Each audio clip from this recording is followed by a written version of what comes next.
On this week's wide-eyed adventure, we depart Port Dalhousie for one stressful transit through the Welland Canal. Wait out a crazy storm. We're healing like 5 degrees at the dock. Enjoy 2 more incredible sunsets and end up in walleye country on Lake Erie.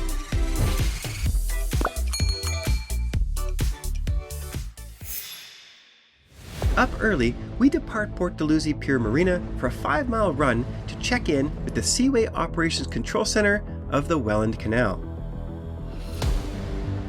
The canal requires a minimum of 3 people on a boat while transiting upstream. Our good friend Steve was quick to volunteer. His good friend Helm happens to be a seasoned sailor and is also principal designer for First Watch, a company that produces premium personal marine protective gear. Hearing about our plans, Helm dropped off a couple of First Watch FW40 Pro inflatable vests for us to wear. What a cool guy! The weather that morning was decent, but the forecast was ominous, with a number of storm cells predicted for the region, so we'd have to be on our toes. Part of the St. Lawrence Seaway, the Welland Canal is a commercial shipping route connecting Lake Ontario and Lake Erie, effectively bypassing Niagara Falls. It is 27 miles in length with 8 locks, allowing ships to ascend or descend the 326-foot elevation difference between Lake Ontario and Lake Erie. It allows recreational traffic, but on a limited schedule. Upbound transits from Port Welland to Port Colborne are authorized on Mondays, Wednesdays, Fridays, and Saturdays, but only with a confirmed reservation. Our one-way transit cost in 2022 was $200. You are expected to complete the transit in a single day while giving way to any commercial ships that might cross your path.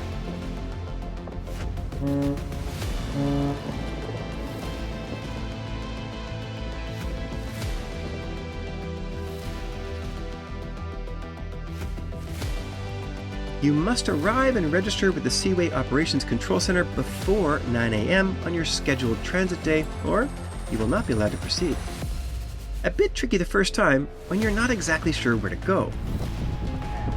Now, we do have some experience with locks. We've traveled the Trent Severn from Lake Simcoe to Georgian Bay at least a dozen times. And we did transit the entire Trent waterway from Trenton to Georgian Bay, a 386-kilometer journey back in 2017.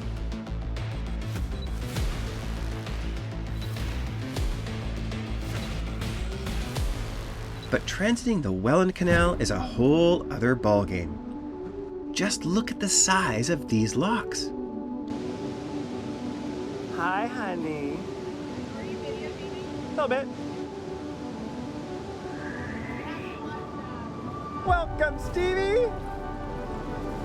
Your first sailing adventure happens to be in a canal. It's okay. Thanks for getting me out of the orifice. Ah, no problem.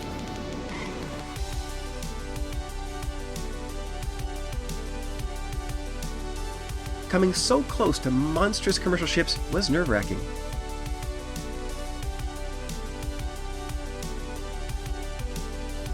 But far worse were the massive currents generated when filling the locks.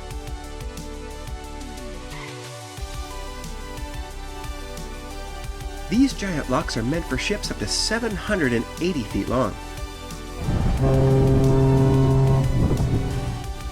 That would be the Captain Henry Jackman, Algoma Corp's latest Equinox-class domestic dry bulk freighter, named in honor of Captain Henry Jackman, a legendary schooner captain and master of inland steamships when the age of sail was in full transition to the age of steam in the 1870s. And when she needed to pass us, the captain's captain radioed us to move aside. So we hovered for about 30 minutes in winds gusting around 20 knots. This latest Equinox-class Laker is 741 feet long with a 79-foot beam and is capable of carrying over 30,000 tons if the water is deep enough. Not something we want to get in front of. What do you think, Steve? Pretty impressive, eh? Gotcha.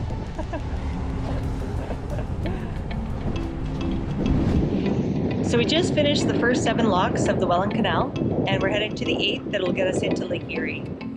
We've basically been going since about 8 o'clock this morning. We've had multiple different weather with regards to rain and high winds and sun and cloud, and we've kind of experienced it all this morning. But everything's good now. It was a little stressful in a few of the locks as we were getting pushed quite a bit onto the wall. It was taking everything in us to keep us off the wall, and even then a lot of the times we couldn't. But we're doing good now. We've got Steve downstairs doing some work. John's cleaning off the gunk from the wall of the canal off the boat. And yeah, I'm just taking in the scenery a little bit. And we got a cruise ship heading towards us here, coming through the Welland. Check this out. I don't know if you can see that or not. I'll try and get some more footage in a minute when it comes back.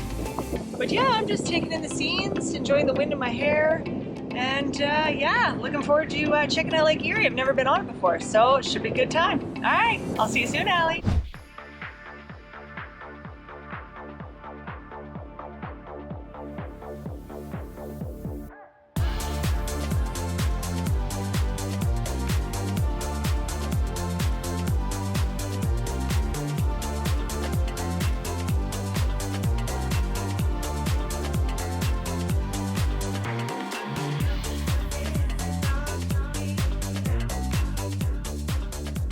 Lock 8 is the last lock before Port Colborne. The lift is only 3 feet, and we were told not to tie off, or rather, to sail slowly and the doors at the other end would open when ready. And we drove as slowly as possible, but the winds pushing us around were very nerve-wracking. Until finally, the doors opened. Yay!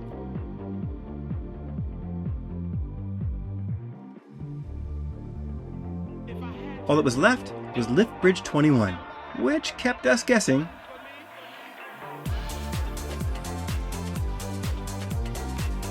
And then we were through. Knowing this could be a long day, we had reserved a dock at Sugarloaf Marina for the night to rest. And a good thing we did. Not 30 minutes after tying up, a 50-knot squall blew through, heeling the boat way over while tied to the dock. Welcome to Port Colborne. Been here an hour. I'm glad this didn't happen in the canal. Holy crap. We're heeling like 5 degrees at the dock. I didn't even see that, but we're freaking cranked right over. Oh boy. And then, just like that, it was over, and we were left with an incredible sunset.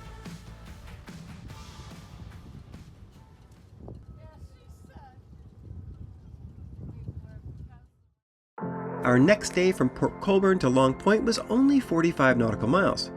With light winds, however, we were up early, but the leisurely sail was such a welcome reprieve from the stressful canal transit.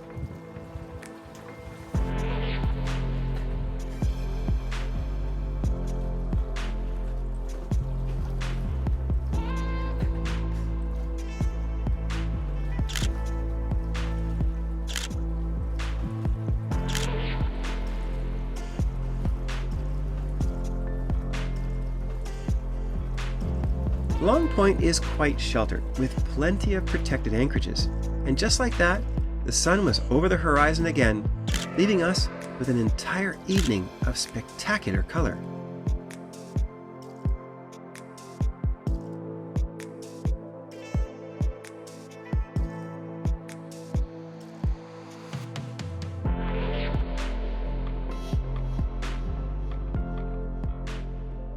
On day 3, we headed to Port Stanley, another 65 nautical miles west.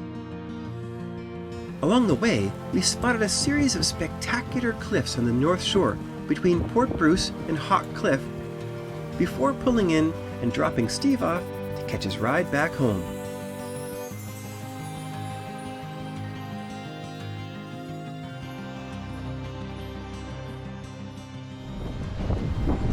We just said goodbye to our good friend Steve Brand, who helped us get through the Welland Canal. It was really treacherous. Oh my god.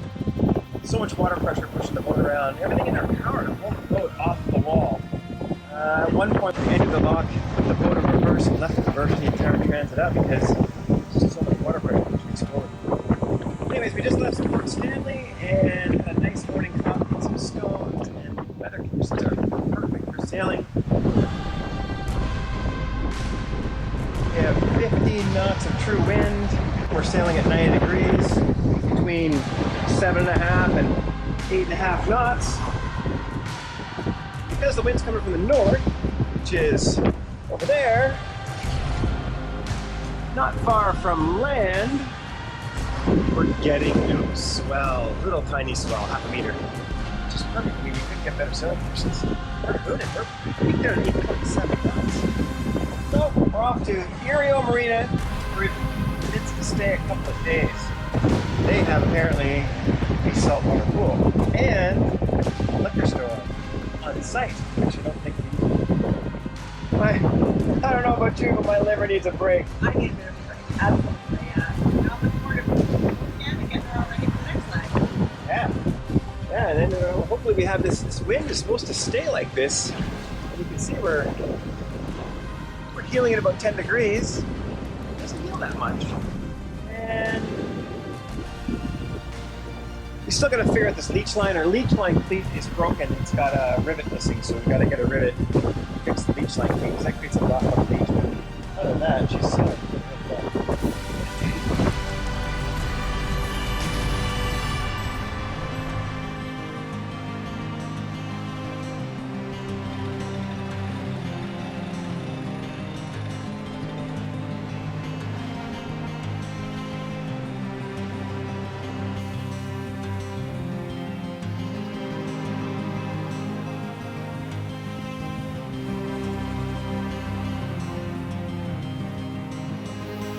One thing that attracted us to Erieau Marina was its water depth. We draw close to 7 feet, and some marinas simply aren't deep enough. Not so with Erieau. Originally a commercial coal harbor, the Erieau Marina's average depth is over 12 feet. Couple that with extremely helpful staff and incredible fishing, and we found the perfect spot to chill for a while.